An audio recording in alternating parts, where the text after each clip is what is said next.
19 heures à Mavian-Coucou, 19 heures à Likasi, 18 heures à Kinshasa. Heure à laquelle nous vous convions à suivre cette tranche Kinshasa direct avec 3 invités pour 3 thématiques. Le tout premier invité, processus électoral, Kadima, solution aux complications. C'est avec Alphonse Ngoï Kassanji, qui est député national, aussi ancien gouverneur. Deuxième invité, détournement au commissariat à l'énergie atomique, qui sont impliqués. Innocent Olenga, analyste, il est aussi journaliste. Il est venu certainement apporter un démenti parce que hier, nous avions reçu un professeur qui était là. Alors, lui, il va apporter son démenti. Dernier invité, qu'attendre de l'équipe Kadima, Commission électorale nationale indépendante, avec Eric Moutachi, analyste politique et juridique. Voilà ce qui fera la charpente de notre Kinshasa Direct. Bien avant cela, nous avons Jenny Kaembe pour les grandes lignes. Bienvenue à vous, Jenny. Merci Jean-David Kilolo, Madame, Messieurs. Bienvenue aux grandes lignes de l'actualité.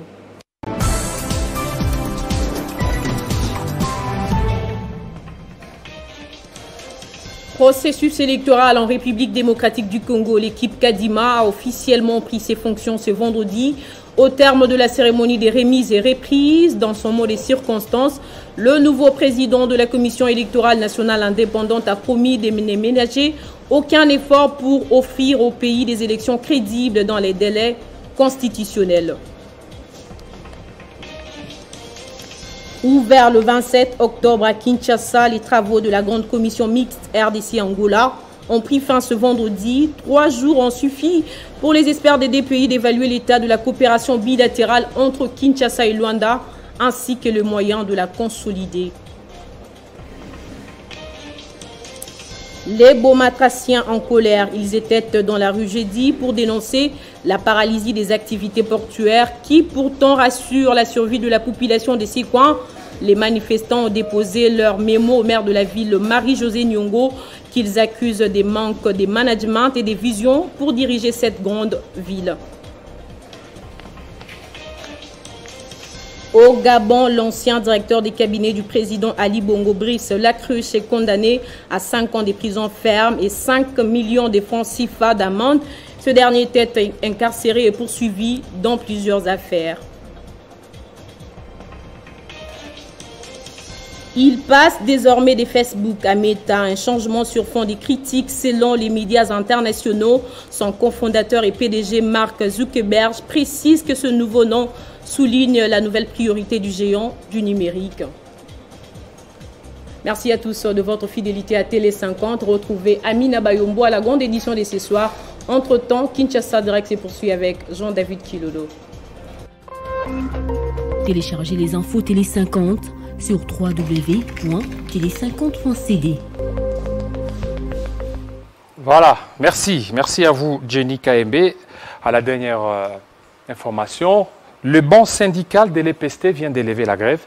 C'est que les cours vont devoir reprendre ce lundi 1er novembre. Il y a déjà un compromis qui a été trouvé entre le gouvernement ainsi que ces bancs syndicales. Donc ça sera une bonne nouvelle pour les élèves qui sont encore à la maison. C'est lundi, vous allez reprendre. Tout de suite avec Ngoï Kassanji.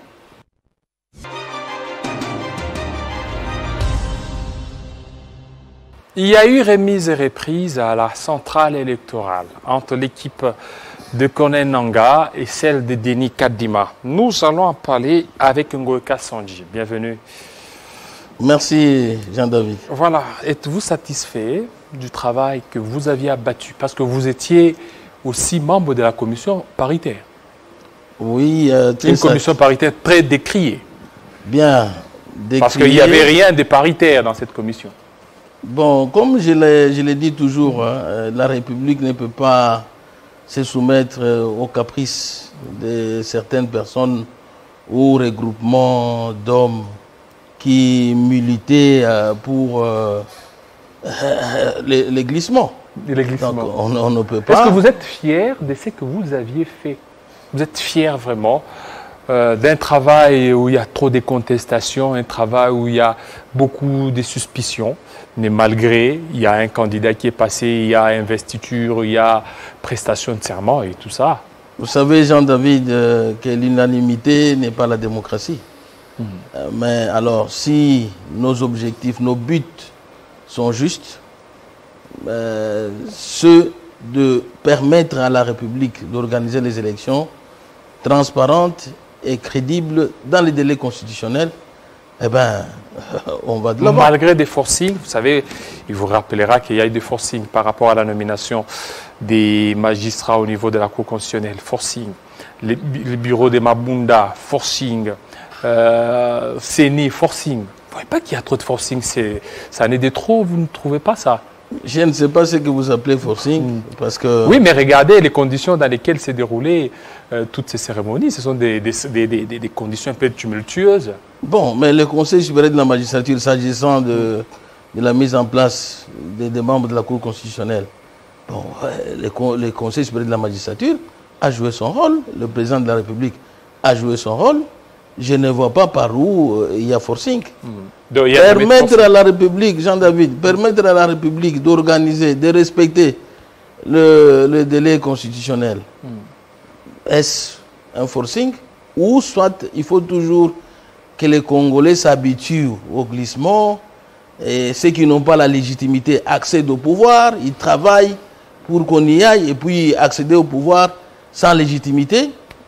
Vous pensez que c'est normal? Puisque déjà au niveau, donc, dès les départs, il y a eu des contestations. Les 3 premiers cycles électoraux ont été vraiment contestés. Est-ce que vous ne voyez pas que c'est presque les mêmes mots qui ont gangréné les autres cycles électoraux qui sont presque constatés par rapport au cycle électoral de 2023? Bien, il faut voir cette équipe à l'œuvre. Moi, bon, je compte... Il y a eu prestation, en fait, il y a eu remise-reprise aujourd'hui. Vous vous attendez beaucoup de Denis Kadima? Kadima est un expert international en élection. Et donc, il faut lui faire confiance. Vous avez parlé des 3 cycles électoraux décriés. Bon, mais ce n'était pas sous Félix. Hein? Donc maintenant, nous avons Félix Antoine Tshisekedi Tshilombo, qui est président de la République, qui a promis l'organisation de très bonnes élections, crédibles, transparentes, libres. Et donc, il ne faut pas tout diaboliser avant. Il faut croire, il faut être positif. Croire que ce pays est en train d'évoluer et voir ces promesses-là être traduites en action. Donc moi, je fais confiance à l'équipe de la CENI, qui dirige le président Kadima. Et je crois que nous tous, nous militons pour avoir les bonnes élections sous Félix Antoine Tshisekedi Tshilombo. Oui, qui dit bonne élection, ça demande de moyens. Ça demande de moyens. Déjà, on aurait disposé plus de 100 000 $ qu'on a donné à l'équipe de Kadima. Et c'est suffisant pour les processus électoraux où on a juste mis pour la CENI tout court. Bien, on sait que il y a beaucoup de complications, d'implications pour l'organisation des élections. Les 100 000 $ ne peuvent pas suffire. Mais vous ne voyez pas que c'est encore nous sommes vraiment en retard par rapport à l'organisation des élections. Aujourd'hui, l'équipe de Denis Kadima est entrée en fonction. Il reste pratiquement une année pour certainement organiser les élections. Selon les experts, les bonnes élections doivent s'organiser 3 ans avant. Bien, voilà pourquoi nous n'avons pas voulu nous soumettre aux caprices de ceux-là qui voulaient retarder l'organisation des élections. Vous les connaissez? Votre ancienne famille politique. Écoutez, l'ancienne famille politique et d'autres... Mais pourquoi vous ne parvenez pas à citer que c'est mon ancienne famille politique? Vous ne nous assumez pas? Bien, moi, je me suis assumé. Oui. J'ai dit que j'ai quitté le FCC. Vous avez quitté? Très clair. Vous avez quitté le FCC? Okay. Bien sûr, j'ai quitté le FCC. Mais là, vous êtes sous les labels du PPRD. PPRD toujours FCC. PPRD, Union Sacrée. Parce que, bon, mon mandat, c'est le mandat du PPRD. On vous sent vraiment très engagé. Vous attendez à quoi? À un poste de mandataire? On vous a promis poste de mandataire? Non, Jean-David Ngo Kassanji, quand il s'engage, c'est avec conviction. Oui. Donc, je me suis engagé, j'y vais. Et je dois remplir mes devoirs et mes obligations. Et vous avez reçu de promesses de mandataire? Moi, comme vous le savez, je l'ai toujours dit, que je ne milite pas pour accéder à une fonction. Si elle est là, tant mieux, je suis un acteur politique. Et vous n'êtes pas partant? D'abord, je suis... C'est comme si je n'ai pas une fonction. Je suis député national. Donc vous êtes député national. Voilà. Ouais. Donc c'est une fonction. Un mandat du peuple. Hein. Alors, et vous accepterez aujourd'hui qu'on vous donne, qu'on vous envoie dans une entreprise comme par exemple MIBA ou ailleurs, où vous y serez? bon, si c'est pour relever, si c'est pour faire quelque chose, pour innover, relever une entreprise publique, je souscrirai. Il n'y a aucun problème. Il n'y a Donc aucun mal. vous allez accepter. Il n'y a aucun mal, aucun problème. Voilà, Ngoï Kassanji, on va un peu en parler parce qu'il y a déjà le bloc patriotique qui vient de se former. Il y a les blocs patriotiques FCC, il y a aussi la MOUCA. Et ces blocs patriotiques, vous ne voyez pas que de plus en plus le président est en train de s'isoler. Parce que déjà, quand on voit au niveau de la CENCO est allée au niveau déjà international, où Tembi ainsi que Cholet et l'ECC, pour certainement faire un plaidoyer. Il y a d'autres qui voient une campagne de diabolisation contre la République. Bien, si je dois commencer par ceux qui se sont déplacés, nous sommes un pays souverain. Nous pouvons trouver des solutions au pays, entre nous. Ben, vous allez à l'extérieur pour chercher quoi? Si c'est notre pays. Pourquoi ne pas s'asseoir pour trouver des solutions en interne? Mais des solutions, si au niveau interne, on ne parvient pas à leur donner cette opportunité d'être reçu par le président de la République, d'être reçu par le président de l'Assemblée nationale, ils préfèrent aller ailleurs. Mais la culture, nous devons voir la culture démocratique. La culture démocratique, c'est la loi de la majorité. Quand la majorité s'exprime, vous, minoritaires, acceptez. Vous avez subi. Donc, en parlant des confessions religieuses, sur 8, 6 se sont exprimés en faveur de Kadima. Les deux ne devaient que sportivement se rallier aux 6. Pourquoi contester? Mais quand même, il y a des irrégularités constatées. Parce qu'ils constatent je ne les les ai pas vues. irrégularités. J'ai entendu les dénonciations. On peut dénoncer, mais il faut qu'elles soient avérées. Si les dénonciations ne sont pas avérées, ça devient calomnieux. Vous voyez? Et maintenant, leur départ là, ça risque un peu de bousculer l'Union sacrée, leur départ, c'est-à-dire leur voyage au niveau international. Je sais que nous connaissons tous l'histoire de notre pays, en commençant par l'ancienne Union sacrée, vous vous rappelez, contre Mobutu, il y a eu l'Union sacrée, on a quitté le régime de Mobutu, de Kabila, Mouzé, de Joseph Kabila.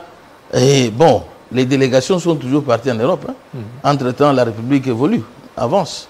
Donc, si Joseph Kabila avait attendu les délégations qui allaient en Europe, solliciter des renforts, je ne sais de qui, on n'aurait pas eu aujourd'hui, on n'aurait pas organisé les élections. Mais vous risquez d'avoir aussi une mauvaise presse sur le plan international. Bon, sur le plan, c'est que ça commence toujours comme ça. C'est que le plan international... Lorsque l'Église catholique commence, ça commence comme ça, et puis et puis il y a des rapports qui commencent à sortir, et lorsqu'il y a ces rapports, c'est pour peut-être salir le gouvernement en place. Moi, je crois que le président de la République, l'instruction qu'il a donnée, même les rapports que nous recevons des organisations des droits humains, des droits de l'homme, il y a des avancées significatives en termes de respect des droits de l'homme, des droits humains. Ici au Congo. 50%. 50% sur l'ensemble du territoire national et 10% dans les territoires où il y a un problème. Donc, les chefs de l'État tiennent à ce que les droits humains, les droits de l'homme soient respectés. On peut voir, jadis, on n'organisait pas les manifestations publiques. Il n'y avait pas de marche. On interdisait sous Joseph Kabila. Aujourd'hui, on autorise. Mais il n'y a pas mort d'homme. On autorise après combien de refus? Il y a eu d'abord trop de refus, il y a quand même des restrictions aussi. On commence à dire que non, au niveau de Tchangou, c'est une zone neutre, vous ne pouvez pas organiser des marches là, il faut aller ailleurs. Mais vous savez, l'autorité publique, l'autorité administrative, quand on l'a saisie, la Constitution parle de informer l'autorité. Informer l'autorité si vous voulez faire une marche, une manifestation publique. Donc, quand on saisit l'autorité, c'est là les paramètres sécuritaires qui puissent lui permettre de vous autoriser de le faire, de vous dire que si vous le faites à un tel coin, il y aura des problèmes, je ne saurais pas vous sécuriser, allez à un tel endroit. Là, c'est tout à fait normal, c'est dans ses prérogatives. Donc, je ne vois pas. Bon, je disais qu'aujourd'hui, nous voyons les marches, hein, c'est faire, les manifestations se font. La police est instruite de ne pas utiliser les armes létales. C'est pourquoi il n'y a pas mort d'homme et chacun fait son travail. Chacun joue son rôle. Et en fait, vous êtes député national, mais au niveau de la plénière, au niveau de l'Assemblée nationale, la manière de mener les débats par le président de cette institution est aussi décriée par les opposants, en disant que c'est une manière un peu dictatoriale. Bien, vous savez que nous, à l'Assemblée nationale, au sein de notre chambre, on ne badine pas. Vous ne badinez pas? On ne badine pas. Donc le président de l'Assemblée, le bureau, c'est que cette chambre est constituée des députés révolutionnaires. Mais il y a certaines propositions qui sont recalées, qu'on ne veut pas aligner, comme par exemple, j'ai dû suivre, il y a un député qui dénonce, c'est qu'on n'a pas aligné sa motion contre le ministre de la Défense. C'est que le président aurait un peu, il aurait mis de côté sa motion. Bien, si une motion n'est pas alignée, notre collègue, les collègues en question peuvent intervenir par une motion d'ordre, motion d'information pour informer la plénière. Et surtout qu'il est de l'opposition. Vous voyez pour informer la plénière que ma motion traîne au bureau et n'est pas alignée. Et vous allez voir comment la révolution va se manifester. Et aussi, c'est une première lorsque vous constatez un président de l'Assemblée nationale très actif politiquement, il organise des meetings. Tout ça, ce sont des campagnes un peu... mais au départ, il est acteur politique. Hein. Oui, mais... il est député. On l'a vu ici, mais organiser trop des meetings, c'est pas un peu trop politisé ce qu'il est en train de faire. Non, mais Jean-David... le président Mbosso est un élu du peuple. Il doit entretenir et là, dans ces sa base. Meetings, Il doit communier avec sa base. Il est en train de faire la campagne du président de la République. Ah bon? Bon, oui, suivez ces meetings. La campagne n'est pas ouverte. Vous allez sentir, il parle, lisez le président. Presque, c'est café Kaboula au niveau de Lubumbashi. C'est comme si ce sont des consignes qui ont été données. Ici, on a vu le gouverneur... Jean-Tini Ngobila, il a tenu un meeting, peut-être ça sera ainsi de suite dans toutes les provinces. Vous savez, Jean-David, que nous tous, Mbosso appartient à une famille politique. Oui. Alors il faut commencer à faire une campagne. Bon, ce n'est pas une campagne. Quand vous parlez de l'Union sacrée, vous ne pouvez pas parler de l'Union sacrée sans parler de Félix-Antoine Tshisekedi Tshilombo. 2023, cela n'est pas à confondre avec la campagne électorale. Ah bon? Oui. Quand nous parlons de notre famille politique, l'Union sacrée, eh bien, nous ne pouvons pas parler de l'Union sacrée sans parler de Félix-Antoine Tshisekedi. Mais lorsque déjà vous parlez de Félix, pourquoi ne pas seulement s'arrêter? Alors, vous allez jusqu'en 2023 voter pour tel candidat, alors qu'on est en 2021. Bon, je ne crois pas que c'est là... Mais bon, on peut préparer les esprits des gens. Une préparation, donc il y a une préparation des esprits. Vous savez que nous sommes dans un virage vers... les élections. La mise en place de la CENI traduit déjà l'organisation des élections. Donc nous allons déjà vers les élections. Ce n'est pas une campagne, mais une préparation d'esprit. Une préparation d'esprit. C'est permis. Dire que mon candidat en 2023, si j'ai dit par exemple mon Ngoïka Sange, comme je l'ai dit maintenant, mon candidat en 2023, c'est Félix-Antoine Tshisekedi Tshilombo. C'est votre candidat? Ce n'est pas une campagne, c'est mon candidat. Ok, merci. Merci beaucoup, Monsieur Ngoïka Sandji, de votre passage. Tout de suite, nous allons recevoir Monsieur Innocent Olenga pour parler du commissariat à l'énergie atomique.